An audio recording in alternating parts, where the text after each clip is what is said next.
ça veut dire que il peut manger avec ses yeux et boire avec son nez.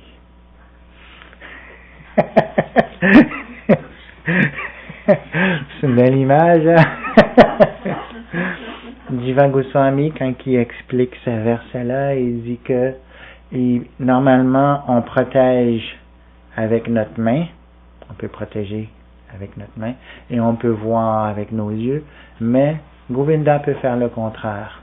Il peut voir avec sa main et protéger avec ses yeux. Son regard est tout puissant et peut apporter la protection à son niveau. Alors ça, c'est la capacité de Govinda. Alors c'est pour ça que on peut faire l'adoration à la Murti. Parce que Dieu présent partout, il est aussi présent dans sa Murti. En tant que Murti, il peut seulement regarder notre offrande. Et regarder l'offrande pour lui, c'est la même chose que la manger. Son regard est la même chose que son sens du goût, le sens du toucher, de toutes ces choses-là. Il y a ces capacités-là. Nous, on n'a pas la même capacité. On voit un beau gros gâteau au chocolat. On ne peut pas juste le voir. Parce que nos sens sont limités. On veut le voir de plus près, et de plus près, et de plus près. Jusqu'à temps qu'on l'a bien mangé, qu'on ne le voit plus. Alors, Govinda n'est pas limité par ça. Et le pouvoir de son regard est tellement grand, comme on l'a vu. C'est décrit ici, Pashyanti Panti Kalayanti Chiram Jaganti. Jaganti, c'est univers. Chiram Jaganti, ça veut dire, juste pour être sûr, éternellement, il manifeste, Kalayanti, il manifeste les univers, juste en regardant. Il en fait des choses avec un regard. Avec un regard, il manifeste tous les univers. C'est comme ça que c'est décrit aussi dans la cosmologie védique, où on a au début la Brahma Samhita, si jamais on va dans ces versets-là qui sont très très très très très techniques. C'est que l'énergie matérielle, elle est éternelle, et de temps à autre, cette énergie matérielle-là, les univers rentrent dans le corps de Mahavishnu. Après ça, ça sort du corps de Mahavishnu, mais ça sort dans un état informe. Comme on a parlé tantôt, selon la science moderne, au début tu as le Big Bang, et c'est tellement informe et le chaos, que même la lumière ne peut pas ressortir de tout ce chaos-là. Alors ça, c'est l'énergie informe totale de la matière, où les gunas sont même pas divisés, ils sont tous mélangés. Et par son regard, il énergise la matière et la matière s'organise en gunas. Une fois que les gunas sont organisés, le même pouvoir de son regard change ces gunas-là en éléments matériels. Premier élément, Mahatattva. Avez-vous déjà vu un Mahatattva? C'est un élément tellement gros qu'il prend toute la place. Il vient même avant l'espace. L'espace est situé dans le Mahatattva. Si on vous demande où est l'espace, on dit il est situé dans le Mahatattva. C'est là qu'il se tient. Il se tient là. Et tout le reste se tient dans l'espace. Ça résume le tout, hein? Alors, avant même que l'élément espace soit créé, vous voyez comment c'est subtil, il y a cet élément Mahatattva, il est partout dans l'univers. On est dedans. On est dans l'espace, on est dans l'air, on est dans le monde spirituel, on est dans plein de choses. On est même dans Maya des fois. Être dans Maya, ça veut dire être dans l'illusion, être pas conscient de toutes ces choses-là. Après, le Mahatattva, c'est le premier, l'autre élément qui est créé, c'est un élément très important, Ahankara, qui est l'ego matériel. Tout dépend de ça. À partir d'Ahankara, est créé le mental, l'intelligence, puis les sens, puis la matière. Tout ça avec le simple regard de Vishnu. Pashyanti panti kalayanti chiram jaganti. Encore et encore, éternellement, il manifeste ces univers. Les univers sont manifestés, sont détruits, non manifestés. Ils reviennent en lui, après ils remanifestent encore, après c'est non manifesté, après ils remanifestent encore. Comme une inspiration, expiration. Et par son regard, il fait toutes ces choses-là. C'est un regard très puissant. Alors ça, c'est la forme de l'absolu. C'est pour ça que c'est des bonnes prières à réciter, par exemple, en adorant les murtis, avant d'adorer les murtis. Ça nous donne la bonne conscience par laquelle on comprend quelle est la forme de l'absolu. Govinda, quelle sorte de forme il a? Il n'a pas une forme ordinaire.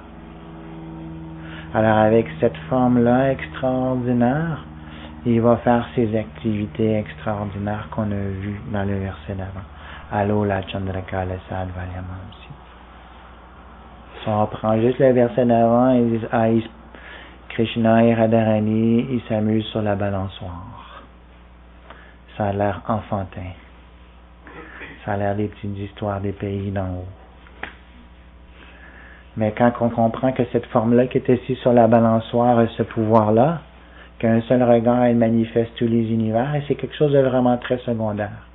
C'est très secondaire manifester les univers comparativement au plaisir qu'il y a à être sur la balançoire. Pour lui, la balançoire est plus importante, les univers sont secondaires. Les univers, c'est pour donner la chance à des gens comme nous de sortir de la conscience matérielle pour développer la conscience spirituelle. C'est un service qu'il nous donne. C'est son service d'hôtellerie. Tu as des chaînes d'hôtels, tu t'en vas partout sur la planète, tu as ton Holiday Inn par exemple. Alors, il fait les chaînes d'hôtels du monde matériel, où est-ce qu'on peut avoir un corps matériel.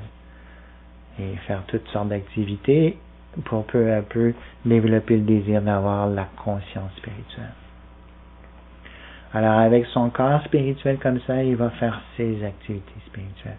Alors c'est bien de comprendre l'importance des deux, le corps spirituel et les activités spirituelles.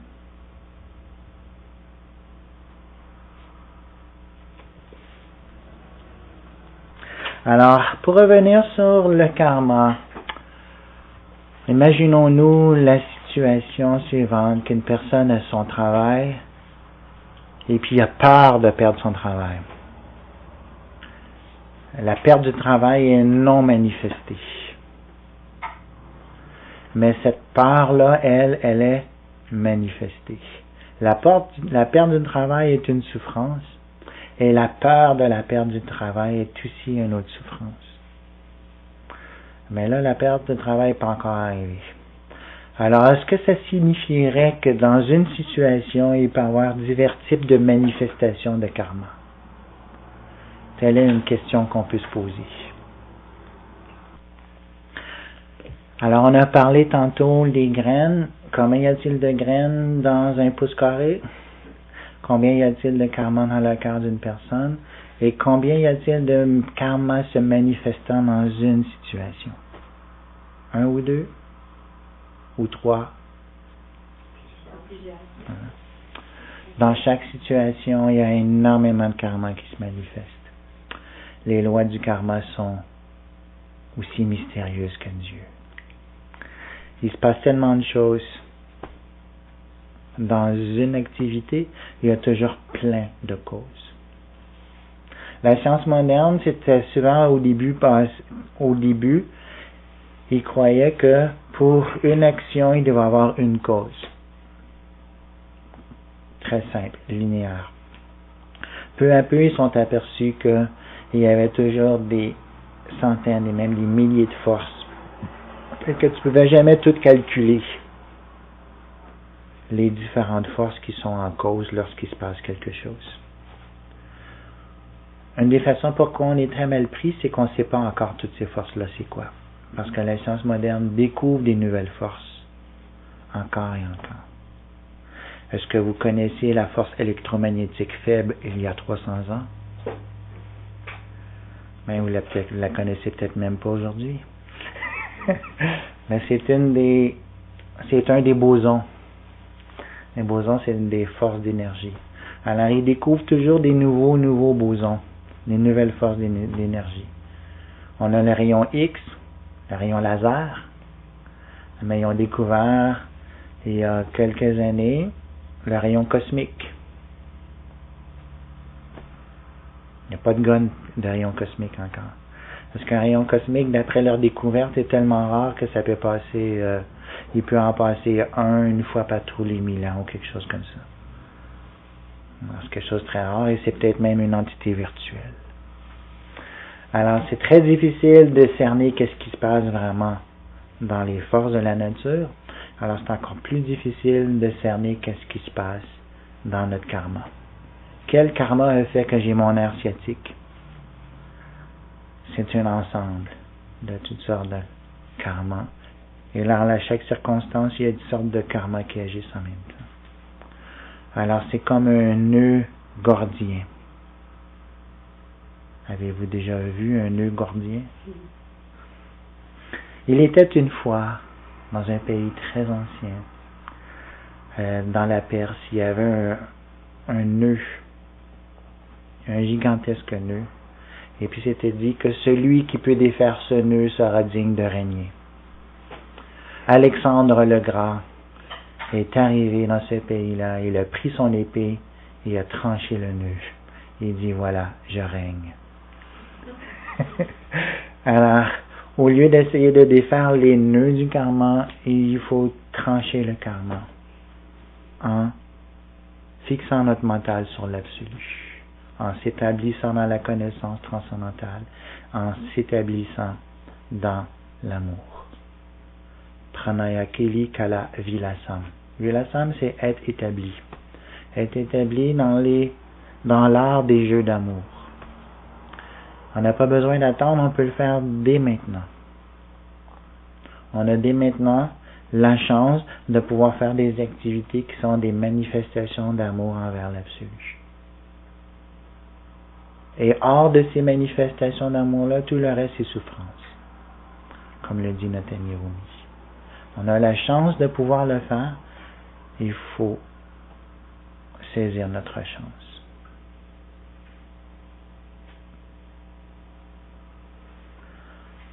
Donc, on peut comprendre un peu les principes Kuta, Bujya, Falan, Mukha, tout ça, du mieux qu'on peut, mais on ne pourra pas comprendre absolument totalement. Vaut mieux se concentrer sur le service à l'absolu, mais ces connaissances-là que je vous donne sont tous très utiles pour mieux servir l'absolu. Parce que notre mental est conditionné. On dit, ah oui, j'ai entendu dire que le karma, non, mais j'y crois pas trop, moi, je suis trop occupé, je suis pressé, je veux faire de l'argent. J'ai un gros plan dans ma tête. Alors, mais là, tu cognes le nez, ton plan fonctionne pas, et là, tu te demandes pourquoi, là, tu me dis, ah, le karma et toutes ces choses-là. Alors, cette connaissance-là est très utile pour déjouer nos désirs matériels, qui nous empêchent, qui étouffent les désirs spirituels. Le fait qu'on entend parler et qu'on écoute Lila et Kata en ce moment, ça montre qu'on a un désir de servir l'absolu. Mais on a d'autres désirs qui, eux, peuvent étouffer ce désir-là. Et en sachant cette science-là, ça l'éteint un peu le désir. Je me dis, bon, j'ai un grand désir de faire telle activité, mais j'ai appris, je sais que si je fais telle activité, je vais avoir telle conséquence, telle semence de vouloir en refaire d'autres, et telle tendance de vouloir en refaire d'autres. Ça calme un peu les ardeurs.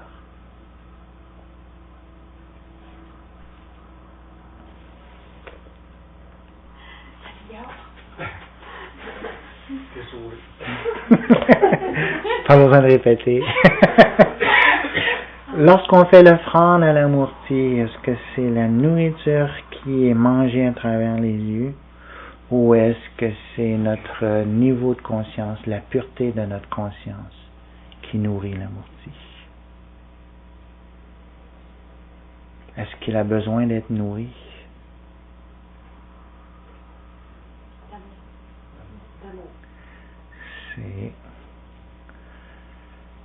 C'est ça. Première chose à comprendre, c'est qu'il n'y a pas un besoin matériel comme on peut s'imaginer un besoin. Comme nous, on a besoin.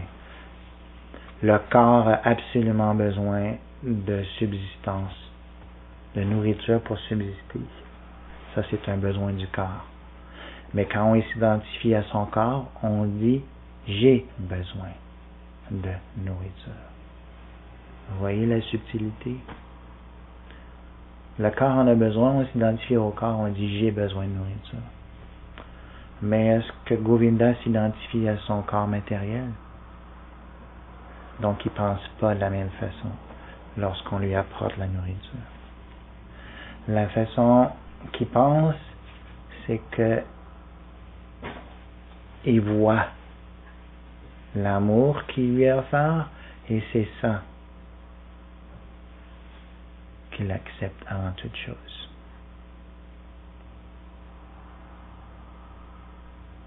Et là, à ce moment-là, ça fait partie du lila. Pranaya Keli Kala Vilasam. L'expertise dans les jeux d'amour. Il aime la nourriture et ces choses-là. Alors on joue à ce jeu-là, de lui apporter la nourriture qu'il aime. Et s'il voit qu'on joue bien le jeu, avec une bonne motivation, alors là, ça le rend plus content. Mais s'il voit qu'on apporte notre nourriture à lui avec le désir de « bon, j'offre ma nourriture à toi parce que j'ai vraiment pas envie d'avoir plus de karma ». Et il voit ça aussi. C'est moins intéressant pour lui. Alors, c'est ça qu'il voit surtout. Il voit la conscience dans laquelle on le fait. Alors, c'est pour ça que là, ça devient secondaire. Est-ce qu'il va manger la nourriture ou il ne va pas la manger la nourriture? Ça devient secondaire. Pour nous. Mais pour lui, c'est à lui de décider. S'il aime mieux encore notre nourriture que notre bhakti, il est totalement indépendant. Il peut dire, j'aime pas trop son attitude, mais la pomme est pas pire.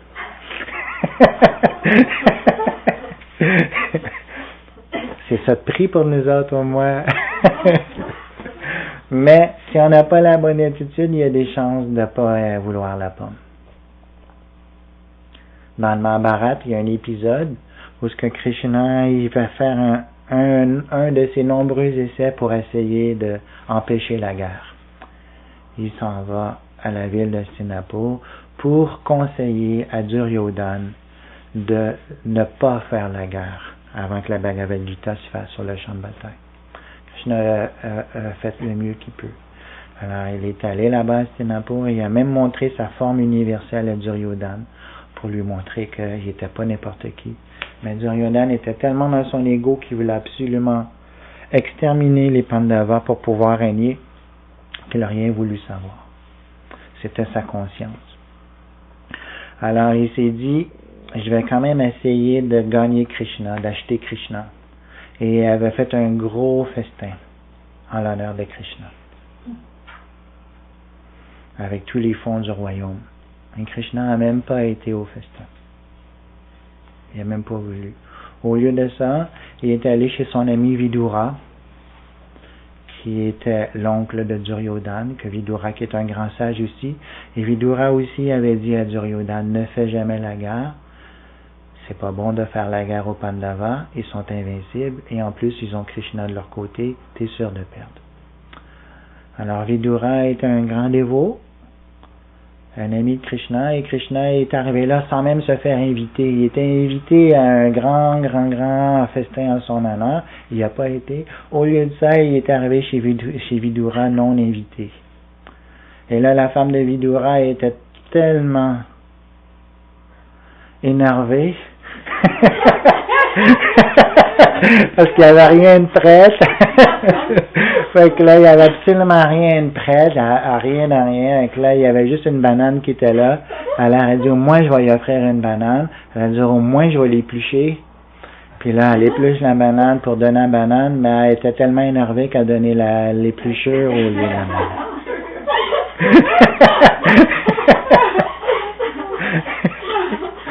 Mais Krishna était très content. Il était plus content là, où il y avait de la bhakti, qu'au gros festin, où c'était une motivation matérielle pas claire.